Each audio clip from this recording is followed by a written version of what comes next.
Hello guys, good day and welcome to Arky Knows. I'm Marketing Jojo.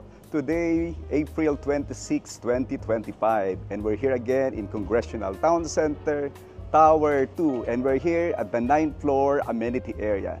And I'm here to give you an update of the latest development of this project. So samahan nyo akong mag-ikot dito muna sa area ng swimming pool, and we're going to the function area and other areas here in Congressional Town Center, Tower 2. So napakahangin dito sa lugar na to, and ikot muna tayo. And safe naman na maglakad dito sa area na to kahit walang hard hat dahil tapos na yung area natin dito sa exterior part ng ating structure.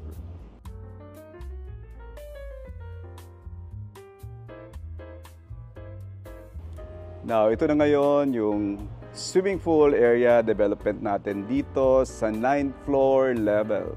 So ito na ngayon yung exterior part ng ating structure. Ito yung ating right side ng ating structure hanggang dun sa taluktok ng structure na to. Then here, dito sa ating swimming pool area, nagkakabit na tayo or nag-install na tayo ng ating drain. So ito yung pinaka surface covering ng ating drain area, yung ating overflow drain. It is made of granite na flame finish. So nakita nyo yung mga slatted na holes. So dyan mag-drain yung water natin. So tinatapos na natin tong area na to, and hoping by the first week ng May is matapos natin, or bago mag-end itong April, matapos natin itong mga floor drain natin na floor covering. Now dito sa area na to, so itong tubig na to, i-drain out natin yan at papalitan natin ng bagong water. And we will clean everything, including grouting nitong ating swimming pool. Now over here, ito yung layout natin dito. So ito yung pinaka-drain. Kita nyo yung mga slatted na granite stone na nilagay natin dito para doon sa covering ng ating overflow drain. So matibay yan, kahit apakan natin yan. Yan. So kahit apakan natin siya, matibay ito dahil makapal itong ating stone. So it's almost more than 1 inch ang thickness nitong granite stone na to.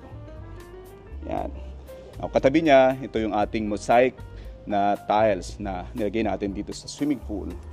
Now, over here in the distance, ito na ngayon yung completed na floor covering natin dito sa hallway ng swimming pool.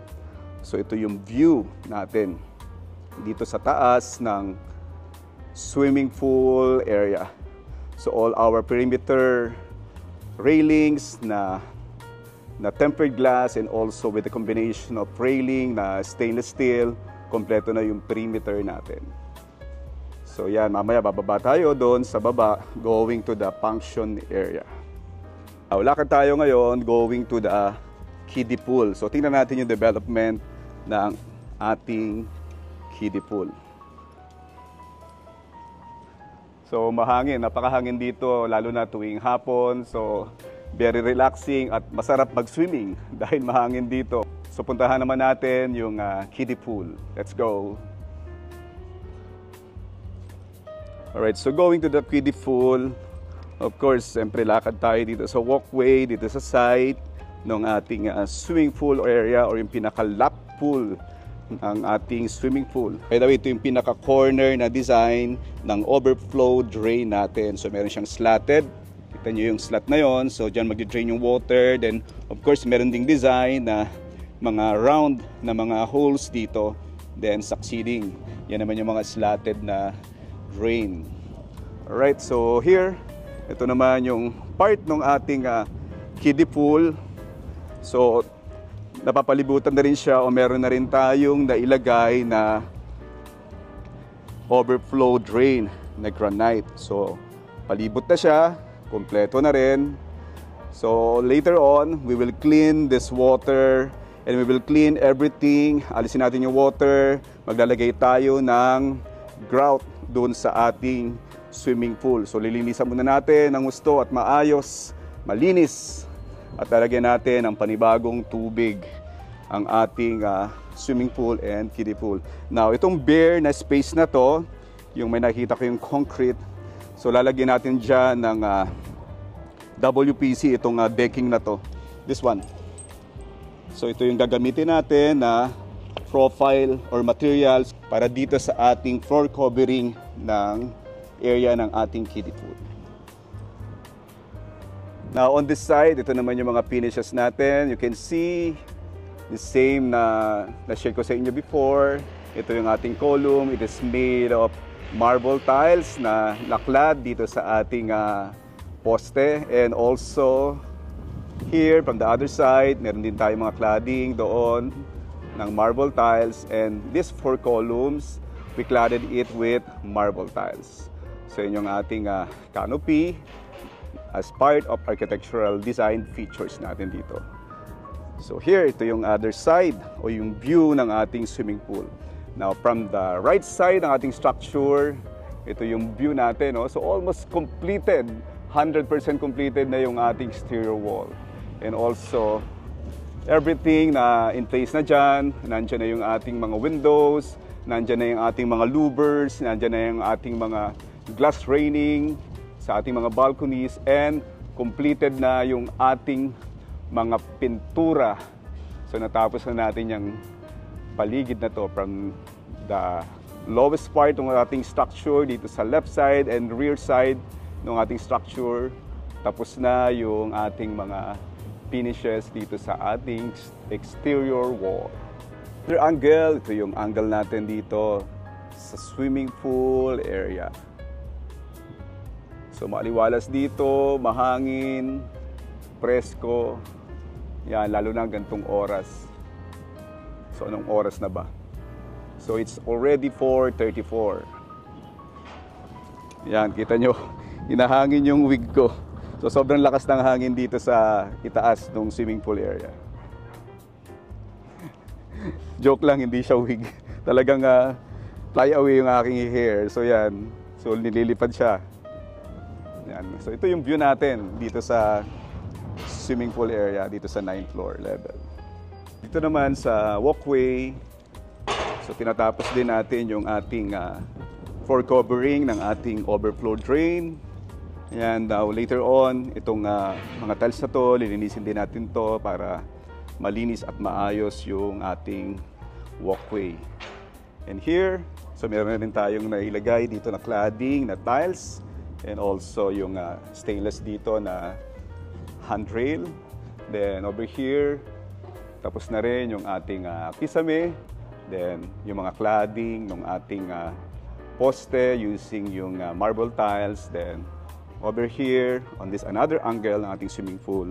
So ito ngayon, yung development natin today, April 26, 2025.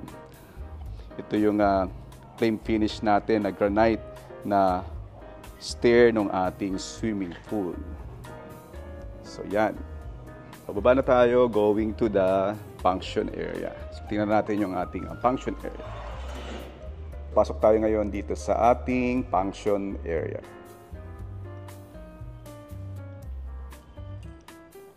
So yan, ito yung overall finishes ng ating function area dito sa 9th floor level. Alright guys, so nandito naman tayo ngayon sa ating function area. So same level pa rin to, nandito pa rin tayo sa 9th floor area, which is yung ating amenity floor. So here, kita naman natin yung palibot ng ating function area. Yan yung mga finishes natin ngayon. Here at the function area, na-install na rin natin or nakabit na rin natin yung ating mga accent design dito sa ating mga columns. So you can see these accent design dito sa column na ito.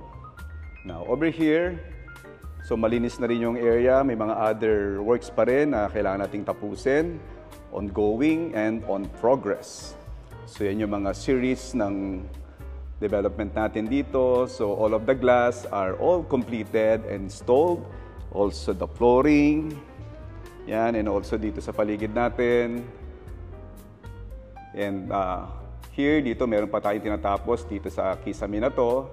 But then later on, we will completely seal and close those holes dun sa ating kisame. Then lakad pa tayo dito. So ito yung mga design natin. No? So Yan. So may mga fluted design tayo na nakabit doon sa wall, and also yung ating marble tiles. And nandyan na rin yung ating mga floor standing na aircon. Install na rin. So dito, lakad pa tayo. So ito yung ating fluted design dito sa ating wall. Then on this side or on this area, ito naman yung development natin dito. So almost completed and cleaning na lang ang kulang. So ito yung ating main door. So we have 2 doors dito na main door. So ito yung isang door, then yung isa yung nandun sa side. Then another one yung service door natin. So you can see the finishes. It's wood grain.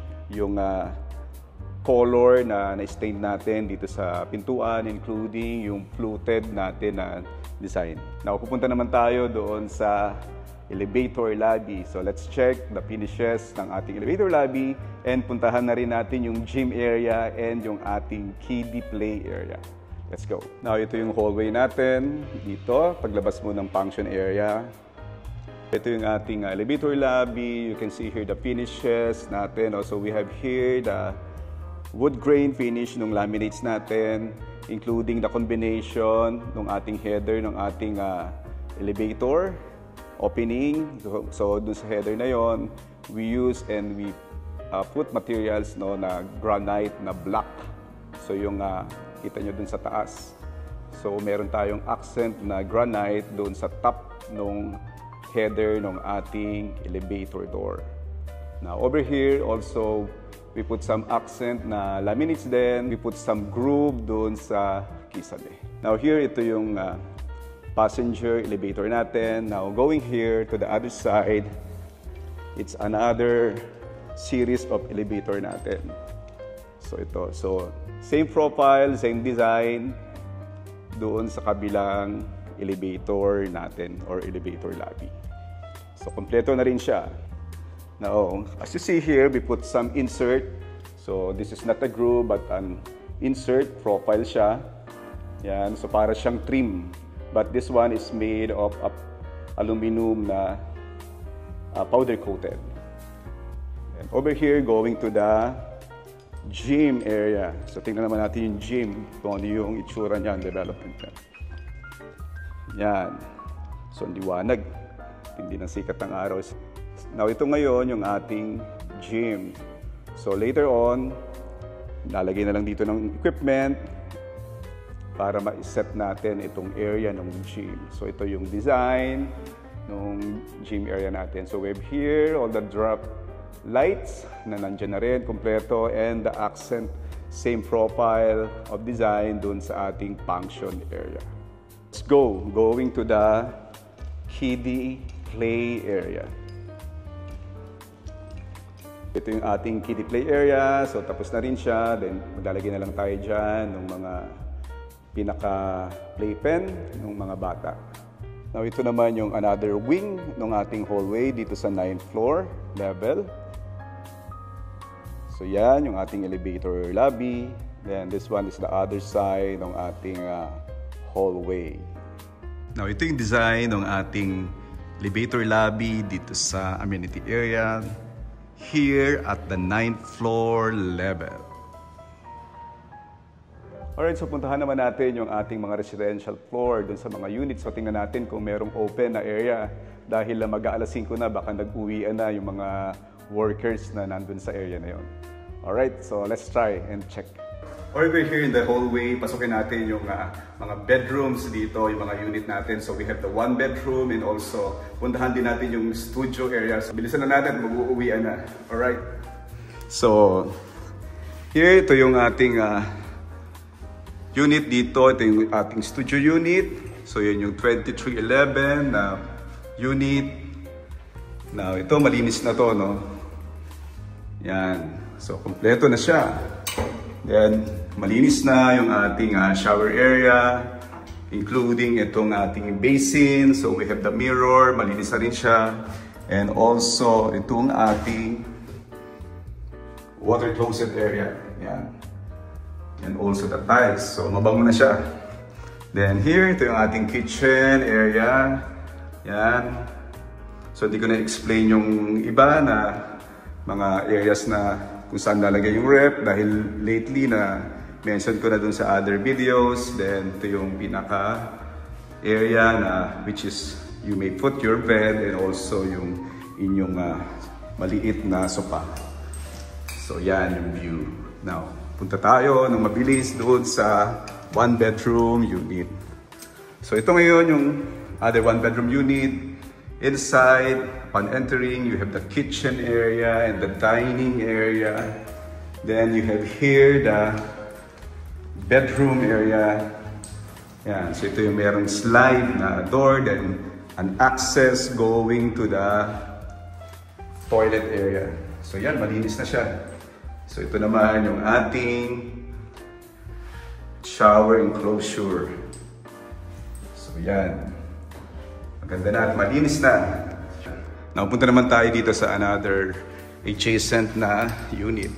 So ito yung area ng kitchen, then going here, ito yung area of dining and kitchen, that living and dining, and ito naman yung toilet.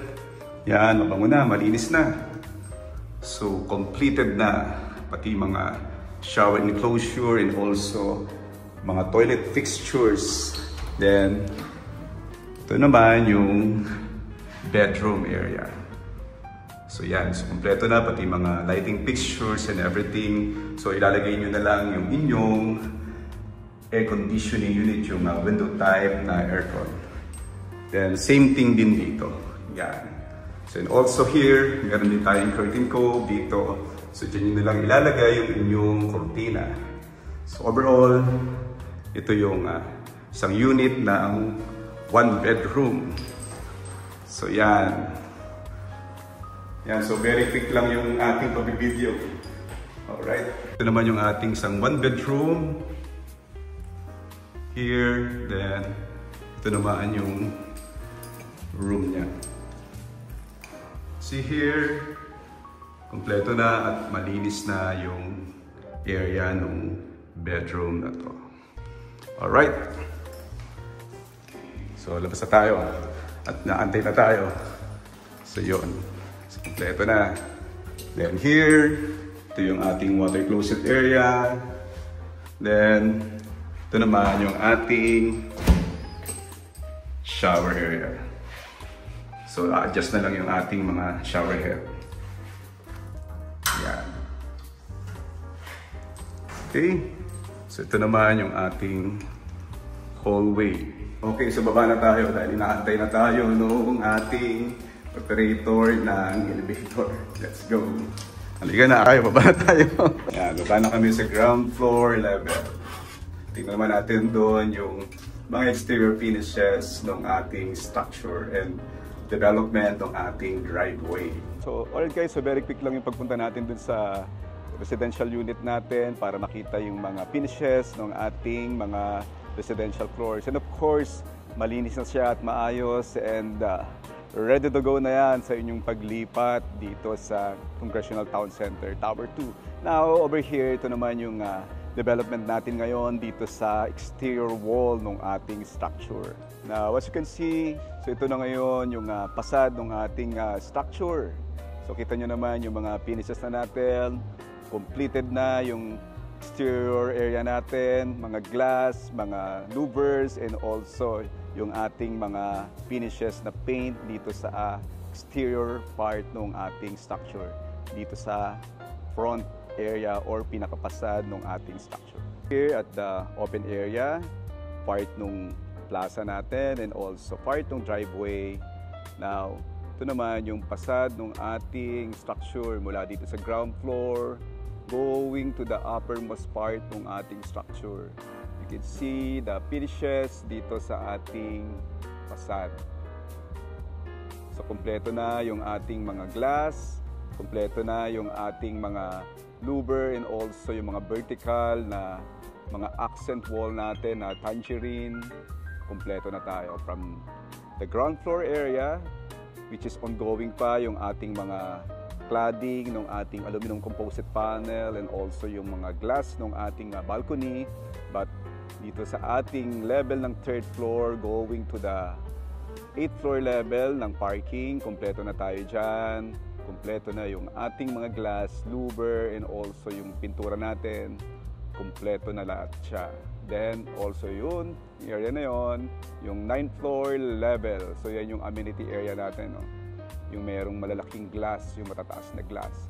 Then succeeding floor 10 hanggang dun sa 42, that is the completed exterior finishes ng ating structure dito sa facade area.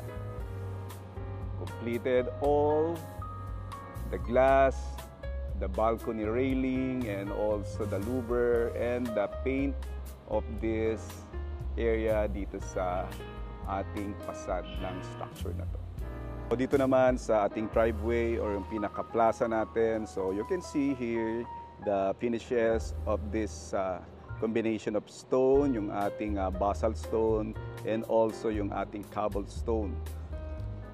Let's move closer here so you can see the Crazy Cat layout itong ating basalt stone with the combination of cobblestone. So yan yung ating cobblestone. Now this is the basalt stone. So ito yung accent floor covering ng ating driveway. So nandun yung area, o nandun yung Congressional Road. Now going here, ito yung open area o yung pinaka-driveway natin dito sa ground floor. Now dito, we have also the plant boxes, mga series of plant boxes na nilagay natin. So, ongoing development tayo dito sa ating plaza, pinaka-open area natin. Here, ito yung driveway natin, then going to the level ng ating parking doon sa area ng basement, then going to 3rd floor up to 8th floor level ng ating parking. So dito sa ground floor, meron pa tayong tinatapos dito sa area na to. So we have the cladding of aluminum composite panel. So yan, meron pa siyang covering, hindi pa nakaalis yung film para makita natin yung actual na kulay niya. But here, dito sa itaas na to, sa ating kisame, dito maglalagay tayo dito ng baffle ceiling. So hindi pa natin siya na ilalagay, no? Hindi pa natin siya na ikakabit. But on this area, yung kahabaan na yan, hanggang dun sa area na yan, maglalagay tayo ng baffle ceiling. Now on this side, yung pinakataas na yan, cove lighting natin yan. Now over here, ito yung ating lobby area. Ito yung pinaka-ground floor walkway natin dito sa elevator lobby. Now you can see the combination of the finishes mula dito sa concrete covering natin, sa cobblestone, then also we have here the combination of the granite made up of flame finish para hindi siya madulas, and the gray tiles to complement with the color of the granite stone. Ground floor, ito yung lobby natin sa other side, and this one is the other lobby natin. So both of them, meron tayong access ng elevator. Ito naman yung going to the entrance, meron tayong casing nung opening ng ating door using itong granite stone. Then also with the combination of glass na tempered glass. Now moving in, we're here at the lobby. This area is the lounge area. And over here in my back is the information lobby. So these are all the finishes here in the ground floor lobby. Ito yung ating lobby. So yan. So meron na rin tayong mga furnitures na in place dito sa ating lobby. We also have the air conditioning unit na in place na rin dito. So ito yung ating information lobby. Then you can see here, ito yung mga finishes ng ating ceiling and ng ating flooring. Now, ito naman yung ating mga elevator going to the upper floor. So, ongoing pa rin yung cleaning natin. Yan. So, ito yung part ng ating information lobby and also yung ating lounge area. Now, you can see the finishes ng ating mga wall with a combination of laminates and also itong white na to na nakikita nyo, that is sintered stone. So, it's hard stone na maganda yung mga grains niya, very attractive. So, with the combination ng ating wood grain na laminates, then also with the combination also dito sa ating kisame made of laminates as well. Then, we have here the series of cove lighting dito sa paligid. Later on, may illuminate na natin yan kapag na-open natin yung ating mga lighting.